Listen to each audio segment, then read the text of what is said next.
O que faria se você fosse imortal? Bem-vindos ao Casca de Nós! Eu sou o Fred e vim recomendar To Your Eternity pra você. Também chamado de Fumetsu no Anatae, o mangá de 2016 teve uma adaptação pra anime em 2021. E particularmente eu conheci essa história através do anime, primeiramente. Um dos raros casos em que eu não li o mangá primeiro. Mas eu gostei tanto do anime que eu resolvi pular e ir direto pro mangá. Obviamente, desde o início. Porque eu acredito que se você pular direto do anime pro mangá, tu acaba perdendo muito do subtexto do autor. Então eu prefiro, quando passo do anime pro mangá, reler todo o mangá. Porque é outra experiência e eu posso ter outras interpretações durante a leitura que eu não tive vendo o anime. E essa história me agarrou tanto, mas tanto que eu mesmo fiquei assustado com minha própria fixação por essa história. E quanto mais eu lia o mangá, mais eu ficava pensando e mais eu queria consumir essa história. E durante toda essa trajetória eu fiquei pensando: por quê? Por que estou tão fixado neste mangá? Que técnicas narrativas o autor utilizou para me agarrar emocionalmente a esses personagens? Ele nem é de longe o meu anime ou mangá favoritos. Ele não tem absolutamente nada de especial e mesmo assim a primeira coisa que eu fazia ao acordar era ler o Fumetsu no Anatae, e era a última coisa que eu fazia antes de dormir. Eu cheguei até a sonhar que eu estava na história ajudando o Fushi a derrotar os Knockers. Esse era o nível da minha fixação por essa história. E é claro que eu não estaria fazendo esse vídeo se eu não tivesse algumas teorias ou respostas do porquê eu estava tão fixado nessa história e que fazia eu chorar toda vez que eu pensava no Gugu.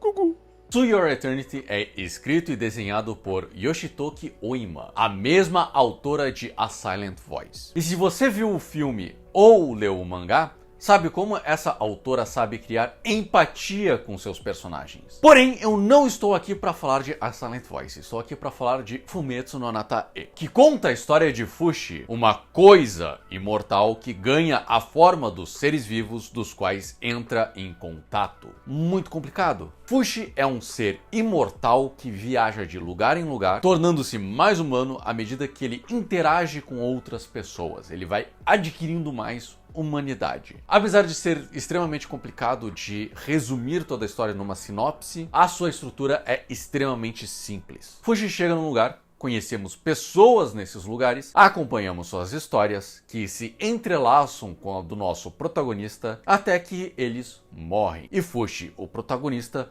continua essa jornada eternamente, com a missão de preservar a história e memória das pessoas que ele encontra. Porém, não é apenas isso. Fushi adquire as formas das pessoas que encontra após a morte. Então, mesmo que não acompanhamos toda a trajetória de vida desses personagens, nós sabemos que eles morreram quando o Fushi assume a forma deles. Então, digamos que ele chegou num lugar, conheceu essas pessoas e teve que ir para outro lugar e deixou essas pessoas nesse lugar aí. Passaram-se alguns anos e aí ele assume a forma dessas pessoas. Descobrimos assim que essa pessoa morreu. Porém, a forma que ele adquire é da forma que ele conhecia aquela pessoa. Então, ele não pode simplesmente assumir a forma de quando ela morreu. Ele assume a forma da memória que ele tem daquele personagem, deixando o resto da vida deles na nossa imaginação. Só que essa autora é cruel, é do mal. Ela esfaqueia o coração do leitor 47 vezes no peito, como se fosse uma lhama de chapéu. Além de termos que experienciar mortes de personagens que gostamos tanto, a autora faz a gente reviver essas mortes toda vez que o Fushi enfrenta os Knockers. Knockers são o que pode se chamar de inimigos naturais do Fushi, o imortal. Pois apesar deles não terem a capacidade de matar o Fushi, eles têm a capacidade de roubar as memórias do nosso protagonista e com elas as suas formas. Então o nosso protagonista esquece a existência desses personagens, sendo quase como uma segunda morte para eles. Afinal, como o nosso doutor Hiruluki de One Piece uma vez disse,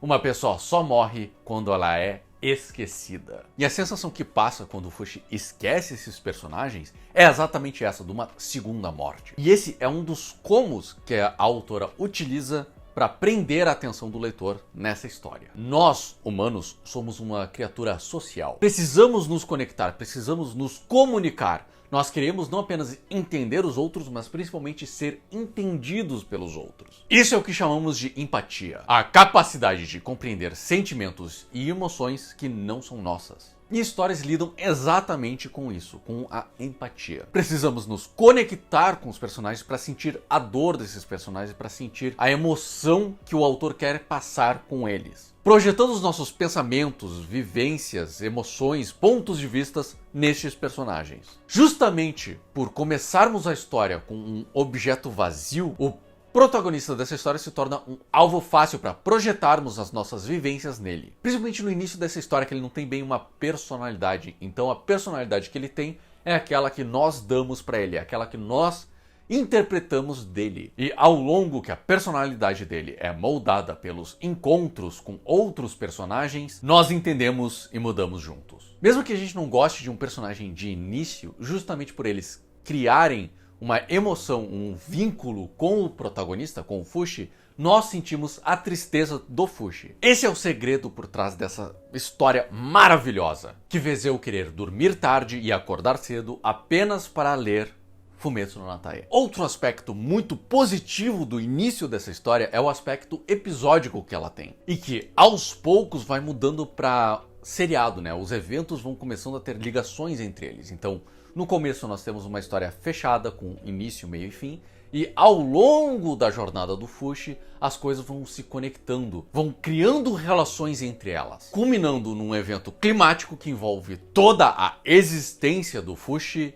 e todos que moram no planeta. E como a autora tem uma liberdade de fazer diversos encontros com diversos personagens diferentes, ela consegue brincar com diversos pontos de vista diferentes e diversas filosofias de vida, como o que é estar vivo, o que faz a vida valer a pena, o que é a família, e muitas outras questões ainda mais grandiosas que essas são desenvolvidas ao longo da história. Como, por exemplo, o personagem do Gugu, que busca se definir. Afinal, quem ele é? Quem nós somos? E a jornada do Gugu é interessante, porque ele primeiro começa a se definir pela relação que ele tem com o irmão. Depois que ele perde esse irmão, ele passa a se definir pelo trabalho. E então, por sua aparência.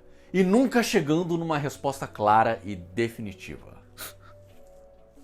Gugu. Tendo visto o anime e lido o mangá, eu posso dizer que a forma superior de experienciar To Your Eternity é pelo anime. E não é pelos motivos que tu acha. Pois agora nós vamos entrar nos pontos fracos de To Your Eternity. Como eu disse lá no início, eu descobri essa história pelo anime. Porém, depois eu fui ler o mangá desde o início. E devo dizer que a experiência que eu tive não foi muito boa. Isso de alguém que leu Koe no Katachi, que eu tenho toda a coleção aqui, e eu aprovo. O que essa história tem de diferente do A Silent Voice é um mundo. E o que ficou muito claro nessa história, principalmente no arco final, é que essa autora não é muito boa em apresentar o seu mundo de fantasia. Eu não estou dizendo que o mundo de fantasia que ela criou não é interessante, muito pelo contrário. É extremamente interessante, extremamente aprofundado. Porém, a sua arte é muito detalhada e seu traço é muito fino, tornando muito difícil a leitura dos quadros, né, das ações que está acontecendo nas páginas. E a falta de pontos de referência nos cenários torna impossível dizer onde os personagens estão em cada momento, principalmente quando eles se separam. Quando um personagem diz, precisamos encontrar tal personagem, e aí tu vira a página e eles encontraram esse personagem, tu simplesmente acredita que eles estavam perto. Isso é algo que foi melhorando com o tempo, mas nunca chegou num nível, nossa, que fantástico essa cidade, essa vila, esse país. Não, ele chegou num nível razoável, não ruim, mas no começo eu devo dizer que é ruim, que não tem muita diferença entre uma vila e outra, não tem muita diferença entre uma cultura e outra. Para ilustrar o que eu tô querendo dizer aqui, no primeiro arco do Menino Sem Nome, o cenário é neve, espaço em branco para todo lado, porém, mesmo assim, ela enche de detalhes a neve. Por quê? O design do personagem é todo em branco e cheio de texturas e detalhes. E quando ela coloca a mesma quantidade de detalhes na neve, ele acaba sumindo da página branca, se tornando apenas mais um elemento na composição, não havendo separação entre o personagem e o fundo. No segundo arco, passamos um tempo em florestas e numa cidade qualquer, que acaba se tornando importante futuramente. Porém, ficamos sem conhecer a cidade, como ela funciona, quais são as suas ruas, e durante uma fuga que ocorre lá no final, eles estão correndo para não sei aonde, e a gente assume que eles estão fugindo, que eles estão conseguindo fugir, e a gente nem sabe o quão perto ou longe eles estavam do lugar que eles estavam sendo mantidos presos, e nem o quão perto ou longe eles estão de conseguirem escapar. A partir da terceira história, né, do terceiro arco, que começa a melhorar, que ela começa a colocar mais pontos de referência, que a gente começa a aprender mais onde cada dos lugares estão, mas isso nunca chega num nível que eu entendo a cultura local, em que eu entendo a diferença dessa cultura, dessa cidade,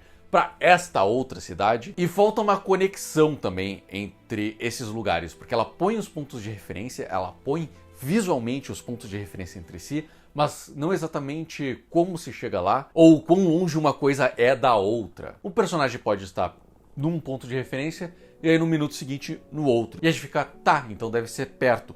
Mas em outros momentos leva tempo para eles chegarem de um lugar para outro. Então, é perto ou não é perto? Falta um pouco de coerência assim no espaço e de como a cidade funciona, como esse universo funciona. Por isso que Koe no Katachi não tem esse problema, porque se passando numa cidade moderna, num tempo moderno, não faz muita diferença. Felizmente, o anime melhora e muito isso. Usando o primeiro exemplo, né, o do garoto sem nome, que ele é um personagem branco cheio de texturas num fundo branco cheio de texturas. No anime, eles melhoram isso com o uso de tons terrosos para o personagem. Então nós temos um tom de terra para ele num fundo branco azulado, separando ele do cenário. E também não tivemos tanta sensação de labirinto que tem no mangá. Isso porque o anime utiliza ângulos de câmera e posicionamento para ajudar mais nessa ideia de quanto tempo leva de chegar para um lugar ao outro e de espaço. E o arco final prova que a arte de Yoshitoki Oima funciona melhor num cenário moderno e não fantástico. Não me levem a mal, ela possui um conhecimento técnico de texturas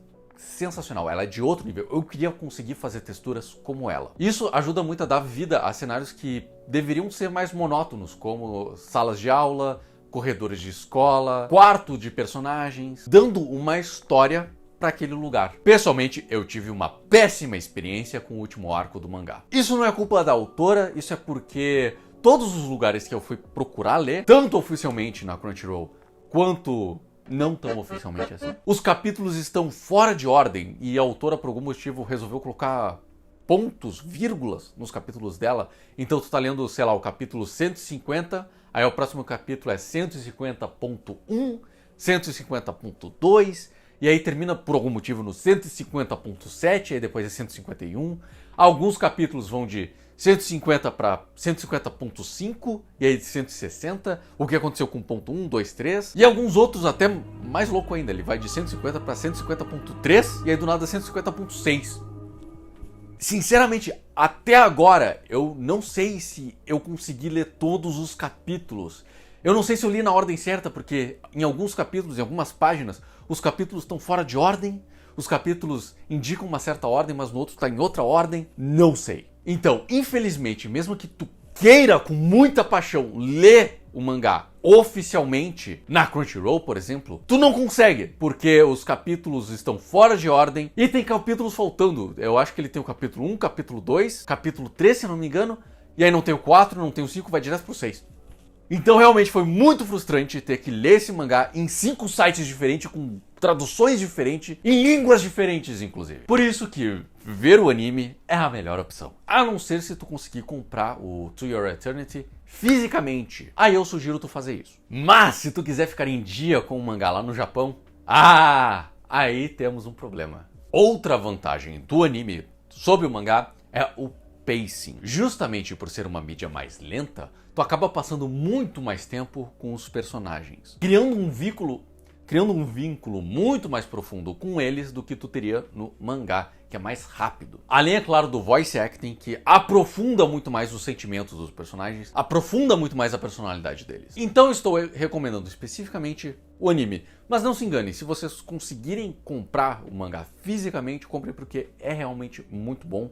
Essa história vale muito, muito a pena. E se vocês preferem muito mais ler um mangá do que assistir um anime, então eu sugiro você ler Honra! Um mangá produzido por mim, que está disponível por 10 pila na Amazon. Ou se tornando um apoiador, doando apenas R$10 aqui pro canal, além de estar ajudando o canal a expandir, a gente comprar mais materiais, comprar mais coisas para divertir vocês, para fazer mais vídeos, lançar mais vídeos durante a semana, você ainda ganha acesso a todos os quadrinhos que eu fizer e todos que estão por vir, né? Tudo que eu tô fazendo, todos os meus projetos. Inclusive, acesso a alguns vídeos que eu estou produzindo aqui pro canal antes. Então assim, 10 de 10 para Fumetsu no Natae, 8 de 10 pro mangá, especificamente. Se quiser reclamar comigo, entra no servidor do Discord, pode me xingar à vontade ou xinga aqui nos comentários. Porém, não se esqueça de se inscrever no canal para não perder a oportunidade de me xingar mais em outros vídeos. Muito obrigado por ter assistido o vídeo até o fim. E lembrem-se, as árvores somos nós.